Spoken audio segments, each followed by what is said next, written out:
ប្រូសុន10នេះបញ្ហាលេខបាត់ហ្គាសឆ្លោះកាមេរ៉ាទៅបញ្ហាកញ្ចែកក្នុងទៅការរើតាប់ឡូផ្លាស់ប្ដូរកញ្ចែងថ្មីសិនដិនសូកូឡានោះបញ្ហាស្ទះកញ្ចែងដែរកញ្ចែងជាក់គឺស្រែងទៅដាក់សិនដិនសូបច្ចុប្បន្ន original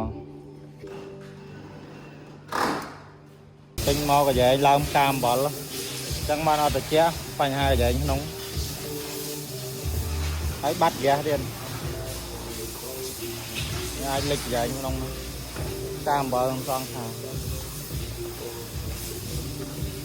ទៀតតាប់ឡូចូលវិញផ្លុំស្មាតខាងក្នុងមួយស្អាតឡើងចាប់ចូលនេះរួចរាល់ម៉ាស៊ីនចាក់ត្រជាក់ល្អឡើងវិញយកឡើងបែកញើសមកអត់ត្រជាក់ហើយសម្រាប់ព្រុស010នេះឡើយក្រុមការងារកំពុងចាប់ចូលហើយរួចរាល់គាត់បានចេញទៅហើយ